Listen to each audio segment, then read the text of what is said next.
첫째도 민생이고 둘째도 민생이고 그리고 셋째도 오로지 민생입니다. 연대와 포용과 당평의 연포탕 대통합 국민의힘을 만들겠습니다.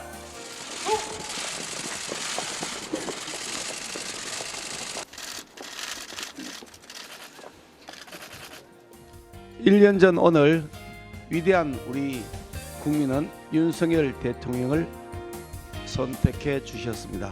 그 뜻깊은 오늘 우리 국민의힘 지도부도 새로운 첫 발을 내딛었습니다.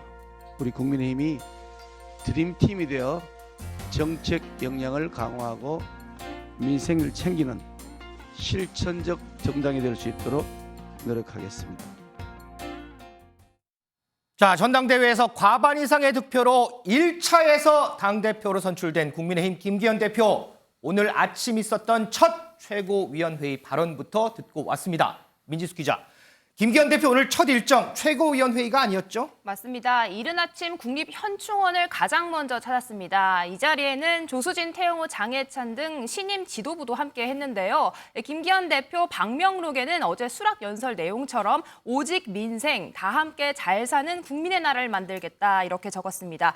이어서 전직 대통령 묘역을 차례로 참배하고 국회를 찾았는데요. 좀 전에 들으신 대로 첫 최고위에서는 총선 압승을 위해 1분 1초도 허투루 사용 않겠다 이런 포부를 밝히기도 했습니다.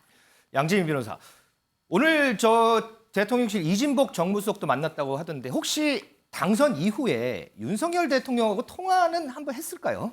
통화를 한 것으로 보입니다. 왜냐하면 어제 이진복 정무수석과의 만남 이후에 사실은 대통령과의 통화가 있었는지도 관심을 받았는데요. 김기현 대표가 오늘 입장을 밝혔습니다. 대통령을 포함해서 어제 많은 지도부와 통화해서 만나기도 했다라고 이야기를 했고요. 구체적으로 무슨 이야기를 했느냐라고 하니까 이제 덕담을 나눴다라고 이야기를 했습니다. 어제 만남의 자리에서는요, 이제 대통령이 밤새 많이 못 주무시는 것 같다 이런 이야기를 이정복 수석이 이야기를 하니까 김기현 대표가 대통령께서 국정 현안에 조금 더 집중을 하실 수 있도록 본인이 잘 운영을 하겠다라고 밝히기도 했습니다. 아하, 윤영걸 대표님. 예. 자, 국민의힘 당 대표 자리까지 올랐습니다. 김기현 대표가 이 자리까지 오르기까지 참 풍파도 참 많지 않았습니까? 뭐 쉬운 길은 안 했죠. 원래 뭐 판사 출신이었죠. 네. 판사 출신 하다가 2004년에 국회의원 울산에 지역구로 입문을 했죠. 그 다음에 이제 2014년에 울산시장하고, 네. 그 다음에 2018년에는 울산시장 나갔는데 떨어졌어요. 근데 떨어진 게 어떻게 보면은 오늘날 이 자리를 만든 거죠. 왜냐하면 그때 그 문재인 대통령 오랜 친구라자 선배인 송철호 그렇죠, 시장, 맞아요. 그분을 당선시키기 위해서 문재인 청와대에서 조직적으로 개입됐던 게 드러났거든요. 그때 김기현 지금 당 대표가 그때 많은 뒷조사와 탄압을 받은 거로 나타나면서 그 다음부터는 어떻게 보면 정치적인 투사로 좀 변신한 계기가 됐죠. 그리고 또 이번에 당 대표가 된 여러 이유 중에 하나는 저는 시대가 인물을 만들었다고 봐요. 시대가 인물을 만들었다. 2년 전에 이준석 대표를 뽑을 때는 새로운 바람, 개혁, 참신함 이래서 정권 좀 찾아와라 이런 욕구가 커서 30대 대표를 뽑았다면은 이번에는 이준석 대표와 오랜 또 대통령과의 갈등이 많았잖아요. 제발 좀 여당 좀 싸우지 좀 마라. 그러니까 이제 연포탕, 연대, 포용, 탕평 이거를 내세우는 김기현 대표를 뽑은 거 아니냐. 시대가 저는 인물을 만들었다고 봅니다. 네. 좋은 말씀입니다. 우리 박정화 대표님. 네. 김기현 대표가 윤석열 대통령 서울대법대 1년 선배라고 하더라고요. 윤 대통령이 사석에서 선배님 이렇게 부른다면서요? 그런 걸로 알려지고 있어요. 제가 직접 현장을 보지 못했는데 우리 윤석열 대통령이 워낙 좀 소탈하게 말씀하시는 편이잖아요. 네. 저한테도 보면은 박 대변인 모르면서 어깨를 툭툭 치는 그런 스타일인데 한 분은 판사, 한 분은 검찰 이렇게 나갔습니다만은 선후배였고 대통령 후보로 저희 당 대통령 후보로 결정된 이후에 네. 사실은 저희 당 내용이 굉장히 많았잖아요. 그렇죠. 많은 상황에서 제가 아마 당사 5층인가 6층에 그 이준석 당시대표가 당무를 거부하고 네. 그래서 선거 캠페인이 굉장히 어지러울 때 회의차 의원이 오셨다가 저랑 얘기를 좀 한 적이 있었는데 당에 대한 걱정도 많이 하시면서 사실은 대통령 후보에 대한 염려를 많이 하시더라고요. 그래서 의원들 그리고 이준석 대표 그리고 윤석열 후보와의 그 연결고리를 만들어 주려고 많이 고심을 했어요. 결과적으로 저희가 좀 전에 사진 보고 많이 알려진 것처럼 그 세 분이 울산인가 어디서 그렇죠. 손 이렇게 들고 서로 하던 그런 화합의 사진 기억하시잖아요. 네네. 그거를 만들었던 사람이 바로 이번에 당선된 김기현 대표로 알려져 있습니다. 아하, 그렇군요. 자, 임경민 평론가. 지금 네. 김기현 대표 사실 전당대회 시작 초기만 하더라도 지지율이 거의 한 자릿수 뭐 이렇게 됐었어요. 그런데 그거를 딛고 과반 이상의 득표로 1차에서 당선된 데는 또 나름의 또 이유가 있지 않을까 싶어요. 뭐 무엇보다도 이제 한 가지 이유를 꼽으라고 하면 윤심의 힘이죠. 결국에는 윤심. 이번에 이제 룰 자체가 100% 당원 투표로 결정되는 방식으로 변경이 됐고 그러다 보니까 이제 당원들 입장에서 봤을 때는 좀 전에 윤 대표님께서도 짚어주셨지만 당내 여당 내에 계속 이렇게 대통령하고 갈등하는 구조로 가면 안 된다라는 걱정들이 당원들한테서는 가장 컸고요. 그리고 아직 이제 1년도 안 된 대통령을 당에서 흔들 수 있는 가능성이 열리면 안 된다. 그러니까 무엇보다도 윤석열 대통령하고 파트너십을 맞출 수 있는 사람이 이제 대표가 돼야 된다는 마음이 가장 좀 강하게 작용해서 그러다 보니까 김기현 대표까지 이제 이르게 된 게 아닌가. 결국 이제 본인의 힘과 윤석열 대통령의 후광이 합쳐져서 결과가 만들어졌다 이렇게 봐야 될 것 같습니다. 윤영걸 대표님, 지금 뭐 윤석열 대통령 얘기도 나왔지만 사실 김기현 대표를 비롯해서 이번에 당선된 최고위원들까지 소위 친윤 일색이다 이런 얘기들이 많더라고요. 그렇기 때문에 그에 대한 좀 비판도 좀 나오는 상황이에요.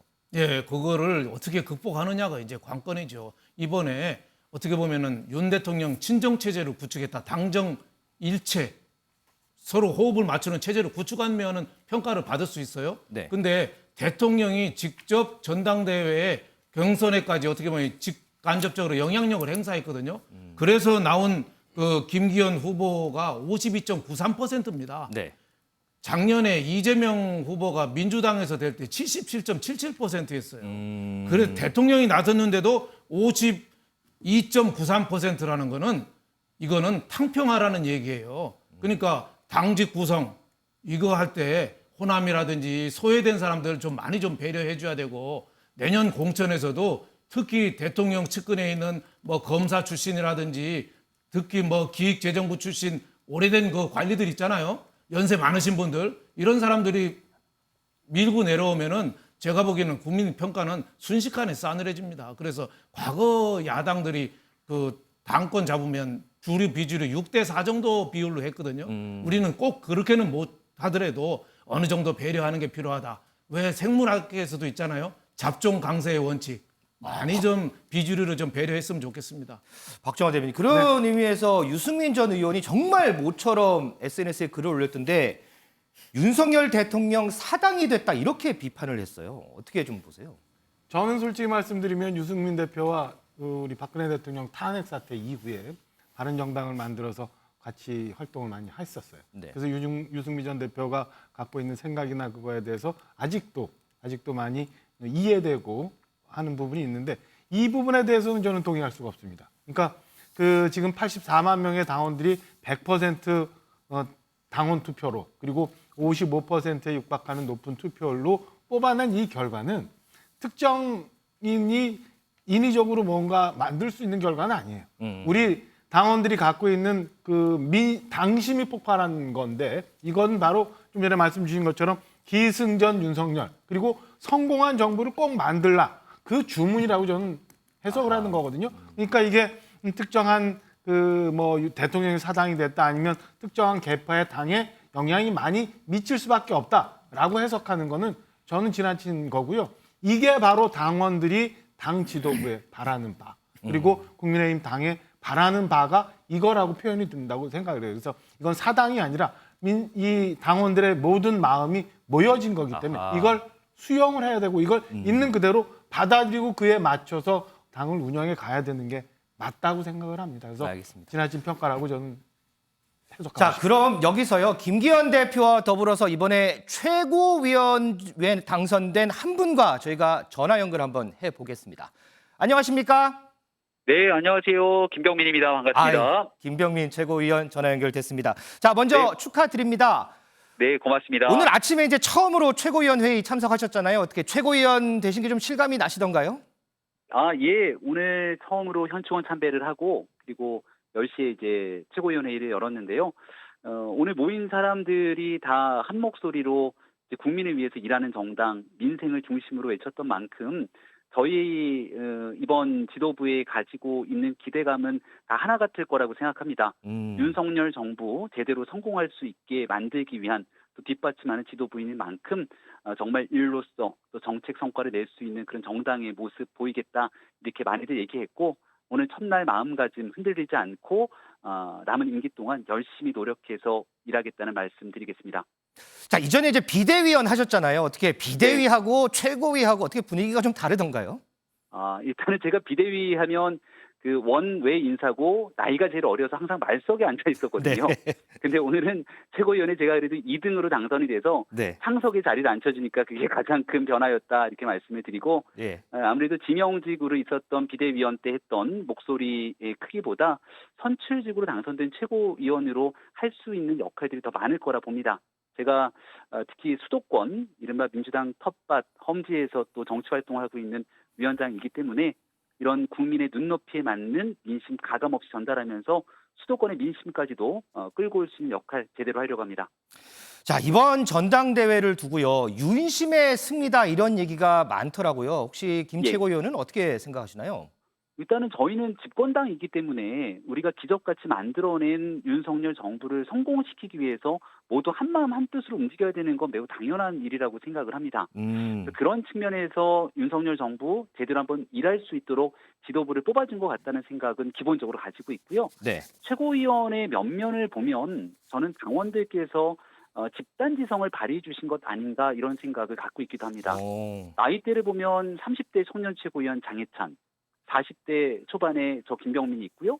50대의 조수진 의원, 그리고 60대에 이제 김재원 의원 등 여러 사람들이 포진돼 있고요. 지역별로도 영남, 호남, 수도권, 또 심지어 평양 출신의 태용 의원까지 만들어주면서 네. 우리 당이 굉장히 다양한 개성과 또 우리 당의 경쟁력들을 끌어낼 수 있도록 만들어준 일이지 이걸 꼭 친윤과 비윤의 대결 구도로 볼 필요가 있을까라고 말씀드리고 싶습니다.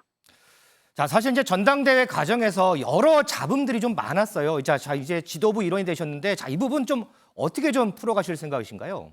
저는 김기현 대표가 연포탕이라는 용어를 참 잘 만들었다고 생각합니다. 연대와 포용, 탕평을 얘기하고 있는데요. 아마 지난날 여러 갈등들이 있을 때도 김기현 대표가 과거 후보 시절 혹은 원내대표 시절 갈등 조정의 중재자 역할에 나섰던 모습들이 저는 기억에 많이 남습니다. 네. 같이 경쟁했던 후보들께서 훨씬 더 이 당이 중요한 역할을 맡을 수 있도록 그런 중간 조정자의 역할을 김기현 대표님뿐 아니라 저도 중간에서 역할을 많이 하려고 하고요. 우리 국민의힘은 윤석열 정부 성공을 위한 원팀이 돼야 된다고 생각합니다. 그 원팀 정신을 바탕으로 이 정부 성공을 위해 진심을 갖고 있는 당원이라면 누구든지 그 능력을 10분 발휘할 수 있도록 공간을 만들어주는 것 지도부의 역할이라고 생각합니다. 자, 마지막으로요. 오늘 지도부들하고 점심 같이 하셨죠? 네. 혹시 시청자분들이 들으시기에 귀가 쫑긋 좀 세워질 만한 그런 얘기 나온 거 혹시 없을까요? 오늘은 저희가 상견례 자리이기도 한데 솔직히 말씀드리면 대표님부터 최고위원들까지 다 많이 지쳐 있었습니다. 아하. 어저께까지 선거운동을 쭉 달리고 어제 거의 잠을 잘 못 잔 상태에서 오늘 아침부터 행보를 하고 밥을 먹으니까 다 약간 노곤해 있는 상태였는데 네. 일단 같이 한번 의기투합해서 잘해보자 이렇게 다짐하는 자리였고요. 조금 이제 마음의 여유를 가진 뒤에 돌아오는 새로운 월요일부터 당직 인선 등 여러 가지들이 진행될 텐데 일단 오늘은 같이 한번 잘해보자는 의기투합 정도의 식사 자리였다고 말씀 올리겠습니다. 알겠습니다. 다시 한번 축하드리고요. 앞으로 활동도 저희가 좀 기대 좀 해보겠습니다. 감사합니다. 네, 고맙습니다. 네, 지금까지 김병민 최고위원과 전화 연결 한번 해봤습니다. 자, 민지숙 기자. 자, 이제 김기현 대표 앞으로 다음 총선을 꾸려갈 당직 인선을 어떻게 할 거냐 이 부분도 좀 관심이에요. 그리고 지명직 최고위원도 누구를 이렇게 지명할 거냐 이 부분도 좀 관심이 쏠려요. 네, 일단 이 지명직 최고위원 자리는 이만희, 김석기, TK 의원들이 하마평에 오르고 있습니다. 여기에 또 여의도에서 들리는 이야기가요. 현재 3선인 윤재욱 의원이 또 이름을 올리고 있다 이런 이야기가 전해졌습니다. 윤 의원 비교적 이 개파 색채가 옅고요. 또 지금 이 원내대표 자리 물망에도 오르고 있는데 이 자리가 안 되면 이 지명직 최고위 자리라도 줘야 한다 이런 분위기가 형성되어 있다고 합니다. 또 비서실장에는 구자근 의원이 내정됐다는 소식 어제 먼저 전해졌죠. 김기현 대표 오늘 아침 현충원에서 이 같은 인선 관련 질문을 받고선 이 주말 동안에 논의를 차분히 하고 다음 주 월요일쯤에 발표를 하겠다 이렇게 답변을 하기도 했습니다. 양진 변호사, 지금 김기현 대표가 민주당 이재명 대표 빨리 만나겠다 이런 얘기를 했어요. 자, 어떻게 여야 대표 빨리 만날 수 있을까요? 글쎄요, 곧 만남이 이루어지지 않을까라는 생각도 듭니다. 말씀해 주신 것처럼 어제 김기현 대표가 질문을 받았습니다. 이재명 대표를 만날 의향이 있느냐라는 질문이었는데요. 여기에 대해서 김 대표는 만날 의향이 있는 게 아니라 매일이라도 만날 것이다 라고 대답을 했습니다. 최대한 빠른 시일 내에 여러 야당 지도부를 찾겠다라고 이야기를 했고요. 그리고 오늘은 조금 더 구체적으로 이야기를 했습니다. 실무적으로 접촉해보라고 본인이 지시를 내렸다라고 이야기를 했고요. 상대방 일정에 맞춰서 빠른 시일 내에 만나겠다라고 이야기를 했습니다. 우리 임경빈 평론가는 어떻게 보세요? 여야 대표의 궁합이 좀 맞나요? 어떤가요?